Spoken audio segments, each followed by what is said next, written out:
Social welfare residential స్కూల్స్లో 5th class నుంచి intermediate వరకు నోటిఫికేషన్ అయితే రిలీజ్ అయింది. సోషల్ మీడియాలో విపరీతంగా దాన్ని చూపిస్తున్నారు. స్కూల్ స్టాఫ్ కూడా స్టేటస్లు అలా చేస్తున్నారు. పేపర్లో కూడా నోటిఫికేషన్ వచ్చింది. అయితే ఒక ఎగ్జాంపుల్ విషయం ఏంటంటే, నేను దాని గురించి కొంతమంది పేరెంట్స్తో మాట్లాడినప్పుడు, ఇట్లా 4th క్లాస్ చదువుతున్నాడు కదా, 5th క్లాస్కి అట్లా అక్కడ సీట్లు మీరు అప్లై చేసుకోవచ్చు అంటే, అవునా, ఎట్లా అప్లై చేసుకోవాలి, ఏంటి మాకు తెలియదండి ఇంకా అని. అంటే నా దగ్గర ట్యూషన్కి వచ్చే వాళ్ళ పేరెంట్స్కి నేను దాని విషయాన్ని చెప్పినప్పుడు పేరెంట్స్కి అది రీచ్ అవ్వలేదు.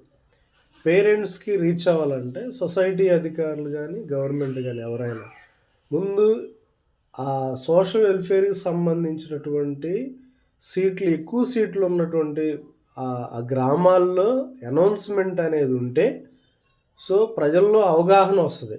మనం వాట్సాప్ స్టేటస్లు పెట్టుకున్నంత మాత్రాన, యూట్యూబ్లో దాన్ని స్క్రోల్ చేసినంత మాత్రాన, పేపర్లో ఇచ్చినంత మాత్రాన పేరెంట్కి రీచ్ అవ్వట్లేదు. సో దీన్ని సొసైటీ అధికారులు గమనించండి. పల్లెల్లో 3 పూటల తినలేని పరిస్థితులు ఉన్న పేరెంట్స్ ఉన్నారు. సో వాళ్ళకి హెల్ప్ అవుతుంది. పేరెంట్స్ లేని పిల్లలు ఉన్నారు, వాళ్ళకి హెల్ప్ అవుతుంది. మీరు ప్రజల దగ్గరికి ఆ ఇన్ఫర్మేషన్ వెళ్ళే విధంగా మీరు ఎప్పుడో పేపర్లో వేసారు, అది అయిపోయింది. ప్రింట్లు జస్ట్ వాట్సాప్లో పంపిస్తున్నారు. అట్లా కాకుండా మీరు గ్రామాల్లో తిరిగి చర్చెస్లో ఇస్తే, దానిలో అనౌన్స్మెంట్ ఇస్తే, జస్ట్ మీరు ఒక 500 నుంచి 1000 వరకు ఖర్చు పెడితే సోషల్ వెల్ఫేర్లో ఎస్సీ ఎస్టీ పిల్లలకి చదువుకునే అవకాశాన్ని కల్పించిన వాళ్ళు అవుతారు. దయచేసి దీన్ని షేర్ చేయండి.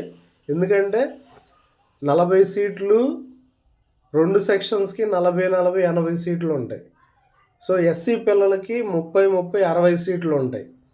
దానికి సంబంధించినటువంటి దాదాపుగా 60% సీట్లు ఎస్సీ పిల్లలకు ఉన్నాయి. కాబట్టి ఎస్సీ పిల్లలకి మనం ఈ విషయాన్ని చేరవేయాలి. ఎస్సీ తల్లిదండ్రులకి ఈ విషయాన్ని చేరవేస్తే అప్పుడు వాళ్ళందరూ అప్లై చేసుకోవడానికి అవకాశం ఉంటుంది.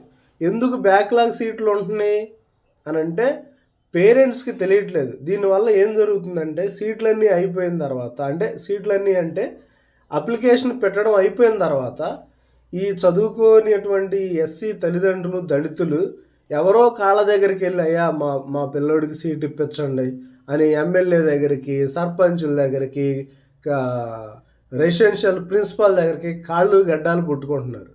సో అలా పుట్టుకోవాల్సిన అవసరం లేదు. మీరు హ్యాపీగా అప్లై చేయండి. అప్లై చేస్తే మీకు సీట్ వస్తుంది అనే భరోసా సోషల్ వెల్ఫేర్ అధికారులు ఇవ్వాలి, గవర్నమెంట్ ఇవ్వాలి.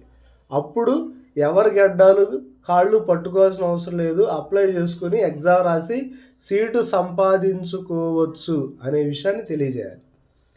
సో ఈ విషయం గ్రామానికి వెళితేనే జరుగుతుంది తప్ప, లేకపోతే ఇది మీరు ఎంత సోషల్ మీడియాలో పెట్టినా కూడా ఉపయోగం లేదు.